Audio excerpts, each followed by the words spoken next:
বিসমিল্লাহির রহমানির রহিম। আসসালামু আলাইকুম। ধন্যবাদ সবাইকে। আমরা এ পর্যায়ে মাদকদ্রব্য নিয়ন্ত্রণ আইনের আজকে তৃতীয় পার্ট নিয়ে আলোচনা করব। তৃতীয় পর্ব। কনটেন্টের পেজ সবসময় বলে থাকি, অবশ্যই আমরা প্রত্যেকের জায়গা থেকে ভালো কাজ করব। আল্লাহ যেন আমাদেরকে সে তৌফিক দান করেন। তো তারই ধারাবাহিকতায় আমরা ইতিমধ্যে জেনেছি যে মাদকদ্রব্য নিয়ন্ত্রণ আইন সম্পর্কে দীর্ঘ আলোচনা। আজকে আমরা যাব দ্বিতীয় পর্যায়ে, যেখানে আমরা দেখব মাদকদ্রব্য নিয়ন্ত্রণ আইন অনুযায়ী আমরা বিনা পরোয়ানায় তল্লাশি আমরা যারা পুলিশ বিভাগীয় পদোন্নতি পরীক্ষার জন্য পড়ে থাকি, এটা একটা খুবই কমন প্রশ্ন, গুরুত্বপূর্ণ প্রশ্ন। তো বিনা পরোয়ানায় তল্লাশি সম্পর্কিত বিধিবিধান আমরা 2024 সালের যে পরীক্ষা হয়েছে সেখানে আমরা পেয়েছি কে কে বিনা পরোয়ানায় তল্লাশি করতে ক্ষমতাবান। আমরা দেখতে পাই 5 সংস্থার ব্যক্তিদ্বয় মাদকদ্রব্য নিয়ন্ত্রণ আইন অনুযায়ী বিনা পরোয়ানায় তল্লাশি করতে ক্ষমতাবান। এই 5 সংস্থার যে ব্যক্তিদ্বয় তারা মাদকদ্রব্য নিয়ন্ত্রণ আইনের 23 ধারা অনুযায়ী 23-1 ধারা অনুযায়ী আমরা দেখতে পাই বিনা পরোয়ানায় তল্লাশি করতে পারেন। এর মধ্যে প্রথম ব্যক্তি আমরা দেখি যে পুলিশের যিনি আছেন তিনি সাব ইন্সপেক্টর পদের নিম্নে নহে, যিনি বিজিবির তিনি ল্যান্স নায়ক পদবী। যিনি মাদকদ্রব্য আমরা দেখতে পাই মাদকদ্রব্য নিয়ন্ত্রণ অধিদপ্তরের যে মহাপরিচালক তিনি অথবা তার নিকট থেকে ক্ষমতাপ্রাপ্ত ব্যক্তি। আবার আমরা দেখতে পাই কাস্টমসের রাজস্ব কর্মকর্তা।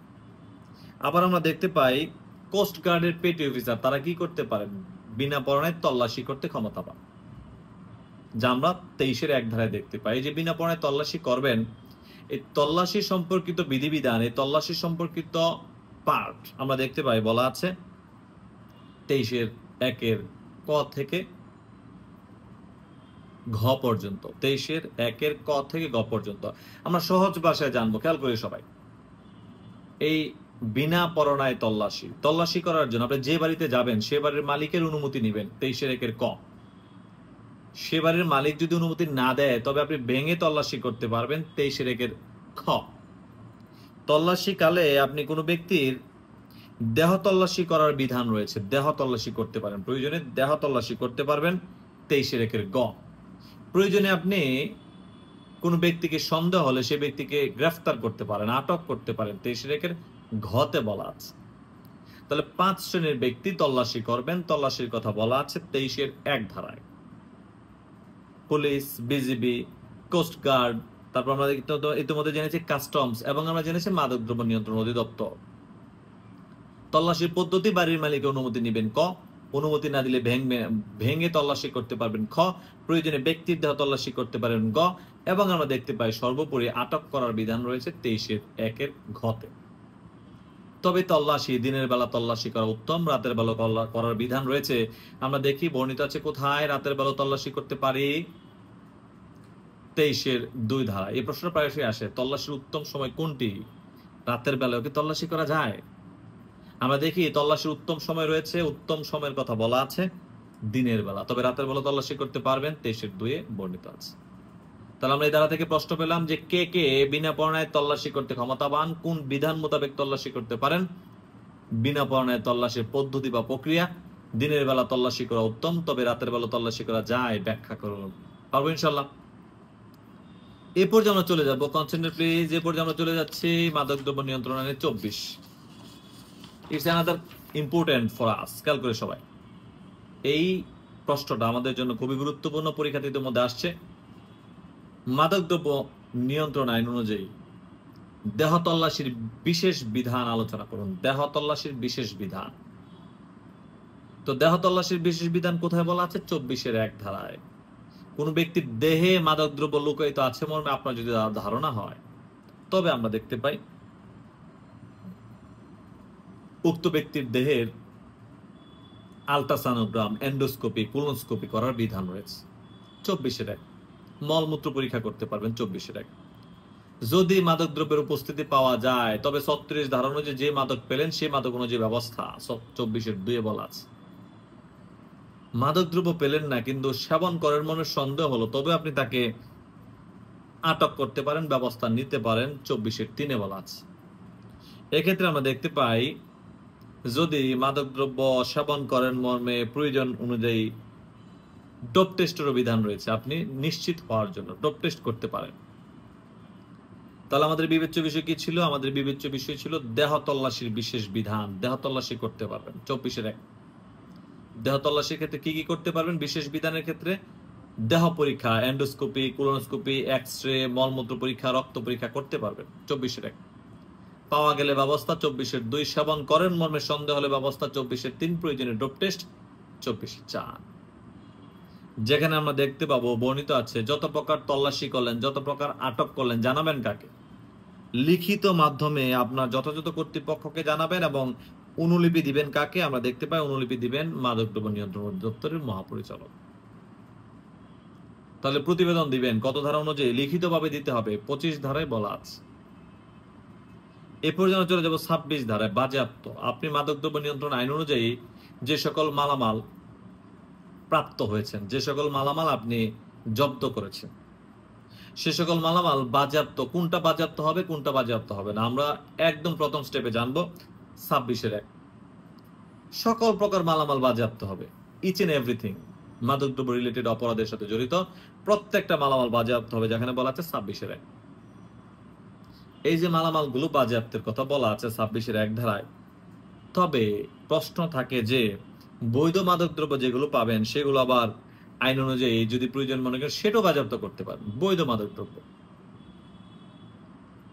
তাহলে মাদকদ্রব্য রিলেটেড সকল প্রকার বিষয় বাজেয়াপ্ত হবে, সকল মালামাল লাইক দ্যাট আধার, পাত্র, মোড়ক, মাদকদ্রব্য সকল মালামাল বাজেয়াপ্ত হবে 26-1। বৈধ মালামাল বাজেয়াপ্ত হবে 26-2। তবে সরকারি যে মালামাল থাকবে সেটা বাজেয়াপ্ত হবে না, সেটা এজাহারে উল্লেখ থাকবে, জিম্মানামা আমলে সংশ্লিষ্ট কর্তৃপক্ষকে বুঝিয়ে দেওয়ার বিধান রয়েছে। কারণ মালামাল তার কোনো অপরাধ করে না, সরকারি মালামাল নষ্ট হলে সরকারের লস। সো বিধিবিধান রয়েছে, সরকারি মালামাল যথাযথ কর্তৃপক্ষকে বুঝিয়ে দিতে হবে, 26-3 বলা আছে। তাহলে বাজেয়াপ্ত হবে সকল মালামাল, বৈধ মালামালও বাজেয়াপ্ত হবে এবং সরকারি মালামাল বাজেয়াপ্ত হবে না। প্রশ্ন হইতেছে যে মাদকদ্রব্য নিয়ন্ত্রণ আইন অনুযায়ী মাদকদ্রব্যের অপরাধের সাথে জড়িত প্রত্যেকটা মালামাল বাজেয়াপ্তের বিধান রয়েছে, বাজেয়াপ্তের নিয়ম রয়েছে, যা আমরা দেখতে পাই 26-1। বৈধ মালামাল বাজেয়াপ্ত হবে 26-2 এবং আমরা জেনেছি সরকারি মালামাল বাজেয়াপ্তের আওতা মুক্ত থাকবে 26-3। বাজেয়াপ্তের পদ্ধতিটা কি? অপরাধ প্রমাণিত হোক বা না হোক মাদকদ্রব্য বাজেয়াপ্ত হবে, মাস্ট বি 27-1। তবে অন্যান্য মালামাল বাজেয়াপ্ত হবে কিনা সেটা যথাযথ কর্তৃপক্ষ নির্ধারণ করবেন, 27-1 বলা আছে। অনেক ক্ষেত্রে দেখা যায় বেওয়ারিশ মাদকদ্রব্য পাওয়া যায়, মালিক নাই কিন্তু মাদকদ্রব্য পাইছে, কি করবেন? 15 দিনের সময় দিবেন, সময় দিয়ে নোটিশ দিবেন মাদকদ্রব্য মালিক পাওয়া যায় কিনা। যদি না পাওয়া যায় তবে বাজেয়াপ্ত হবে। তাহলে সময় নেবেন 15 দিন। বেওয়ারিশ মাদকদ্রব্য বাজেয়াপ্তির পদ্ধতি, 15 দিন সময় নিয়ে নোটিশ দিবেন। যদি হাজির হয় তবে ভালো, হাজির না হলে বাজেয়াপ্ত 27-2। এক্ষেত্রে আমরা চলে যাচ্ছি বাজেয়াপ্ত যোগ্য যে মাদকদ্রব্য সেগুলোর বিলিবন্দেজ। যে সকল মালামাল বাজেয়াপ্ত যোগ্য, মাদকদ্রব্য নিয়ন্ত্রণ অধিদপ্তর হলে তারাই বিলিবন্দেজ করবেন, নষ্ট করবেন, ডেস্ট্রয় 28-1। 28-1 ধারায় বলা আছে। তবে অন্য কোনো সংস্থা যদি আটক করেন তবে আমরা দেখতে পাই মাদকদ্রব্যের প্রতিনিধির উপস্থিতির মাধ্যমে মাদকদ্রব্যের বিলিবন্দেজ করবেন, যা বলা আছে 28-2। এক্ষেত্রে বৎসরে একবার প্রতিবেদন দেওয়ার কথা বলা আছে সরকারের নিকট, 28-3 বলা আছে। সোজা কথা, বাজেয়াপ্ত করবে মাদকদ্রব্য নিয়ন্ত্রণ অধিদপ্তরের মহাপরিচালক কিংবা অন্য কোনো সংস্থা যদি করে তবে মাদকদ্রব্যের প্রতিনিধির উপস্থিতিতে 28 ধারায় বলা আছে। তাহলে আমাদের আজকে প্রথম বিবেচ্য বিষয় ছিল তল্লাশি, বিনা পণে তল্লাশি কে করতে পারেন, কোন বিধান মোতাবেক করতে পারেন, কোন পদ্ধতি অনুসরণ করে থাকেন। দেহ তল্লাশির বিধিবিধান, দেহ তল্লাশির জন্য কি কি পরীক্ষা করার বিধান রয়েছে, আটক করতে পারেন কোন বিধান মোতাবেক আমরা জেনেছি। প্রতিবেদন দিবেন 25 দ্বারা আমরা জেনেছি এবং 26 দ্বারা আমরা জেনেছি মালামাল বাজেয়াপ্তের কথা, কোন কোন মালামাল বাজেয়াপ্ত হবে, কোন কোন মালামাল বাজেয়াপ্ত হবে না। এবং আমরা জেনেছি 27 ধারায় বাজেয়াপ্তির পদ্ধতি। 28 ধারাতে জানলাম বিলিবন্দেজ, মাদক দ্রব্যের বিলিবন্দেজ। এবং আমরা 29 ধারাতে জানবো মাদক দ্রব্যের ব্যক্তি সহ বিলিবন্দেজ কিভাবে করি। যখন কোনো 2 ট্রাক মালামাল সহ কোনো ব্যক্তিকে আটক করলেন তাৎক্ষণিকভাবে থানায় জমা দিবেন। পুলিশ এবং মাদকদ্রব্য ব্যতীত অন্য কেউ যদি আটক করেন থানায় জমা দিবেন, যা বলা আছে 29-1। থানা কর্তৃপক্ষ সুনির্দিষ্ট পরিমাণ মালামাল নমুনা হিসেবে রেখে বাকিগুলো ডেস্ট্রয় করতে পারেন আদালতের অনুমোদন ক্রমে 29-2। যদি দেখা যায় যে আদালতের অনুমতি নিতে দেরি হচ্ছে, সেক্ষেত্রে তার নিজ ক্ষমতায় ডেস্ট্রয় করতে পারেন, তবে সুনির্দিষ্ট পরিমাণ মালামাল নমুনা হিসেবে রাখতে হবে, বাকিগুলো অনুমোদন ক্রমে ডেস্ট্রয় 29-3 বলা আছে। তাহলে আমাদের মূলত বিবেচ্য বিষয় ছিল গ্রেফতারকৃত ব্যক্তি সহ মালামাল থানায় জমা দিবেন 29-1, থানা কর্তৃপক্ষ প্রয়োজনীয় ব্যবস্থা গ্রহণ করবেন 29-2 বর্ণিত আছে। ব্যক্তি সহ মালামালের বিলিবন্দেজ 29, মাদকদ্রব্যের বিলিবন্দেজ বলা আছে 28। এবং সর্বোপরি আজকের বিবেচ্য বিষয় থাকবে 30 ধারায়, যেখানে বর্ণিত আছে 30 ধারা অনুযায়ী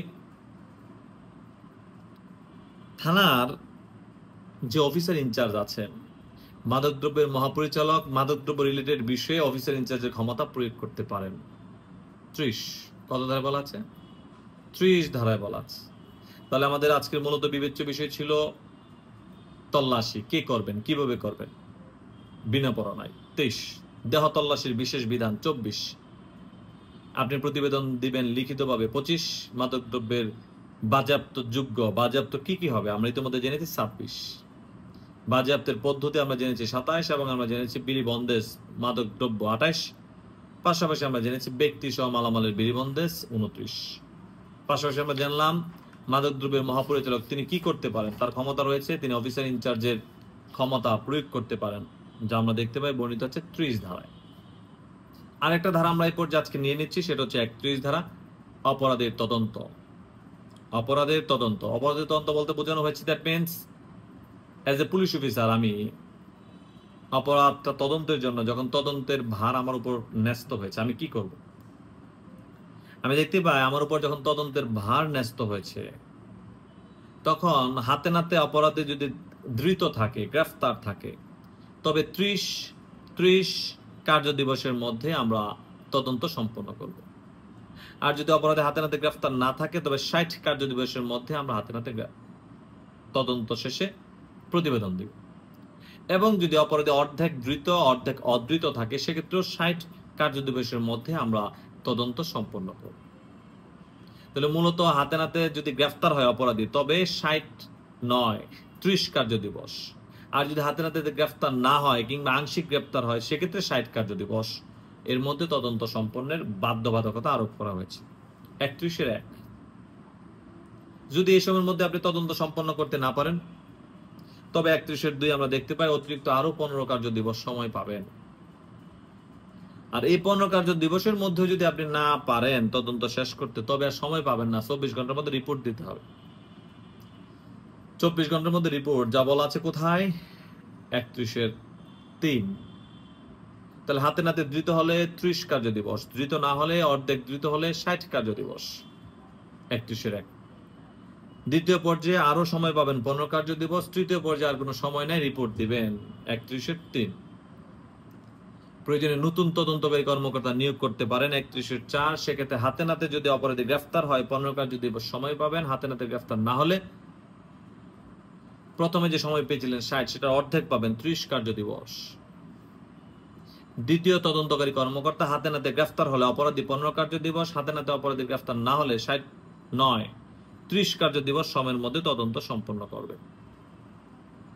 তাহলে দ্বিতীয় তদন্তকারী কর্মকর্তা অপরাধী হাতে নাতে গ্রেফতার হলে 15 কার্য দিবস, গ্রেফতার না হলে 30 কার্য দিবসের মধ্যে তদন্ত সম্পন্ন করবেন 31-4 ক।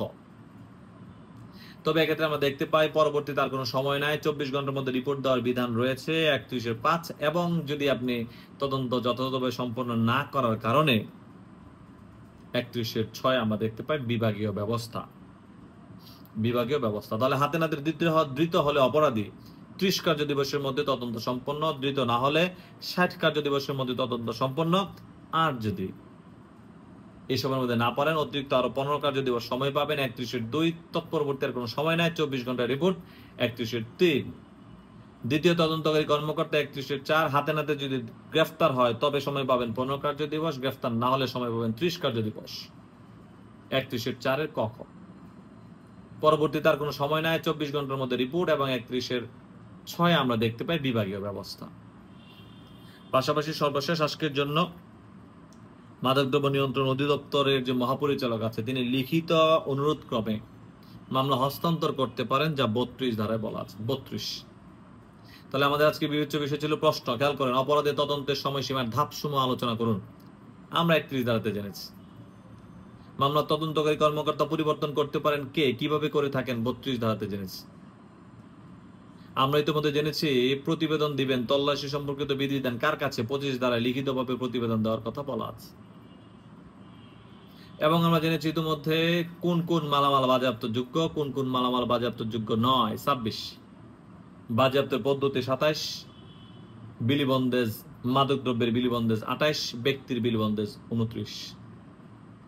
এবং আমরা প্রথমে জেনেছি তল্লাশি কখন করবেন, কোন সময় করতে পারবেন, উত্তম কোন সময়, কি করতে ক্ষমতাবান 23। দেহ তল্লাশির বিশেষ বিধান আমরা ইতিমধ্যে জেনেছি 24 ধারায়। ধন্যবাদ সবাইকে। আজকে পর্যন্ত অবশ্যই আমরা প্রত্যেকের জায়গা থেকে ভালো কাজ করার জন্য সচেষ্ট হবো। আল্লাহ যেন আমাদেরকে সুস্থ রাখেন, সুস্থতাই সর্ব উৎকৃষ্ট নেয়ামত। আল্লাহ যেন আমাদের প্রত্যেককেই সুস্থ রাখেন। প্রত্যেকের সুস্থতা কামনায় আমি সাব ইন্সপেক্টর মেহেদী মামুন আজকে পর্যন্তই। আবারও বলে রাখি, মেহেদী ল সেন্টার সকাল এবং রাতে পুলিশ বিভাগে পদোন্নতি পরীক্ষার জন্য ক্লাস চলমান রেখেছি। ক্লাস রেজিস্ট্রেশনের জন্য অদ্যই যোগাযোগ করি। এক রেজিস্ট্রেশনে সকালে এবং রাতে 2 বেলায় ক্লাস করতে পারবো। 01743912540। ধন্যবাদ সবাইকে। আমি সাব ইন্সপেক্টর মেহেদী মামুন, সবার সুস্থতা কামনায় আজকে পর্যন্তই। আসসালামু আলাইকুম।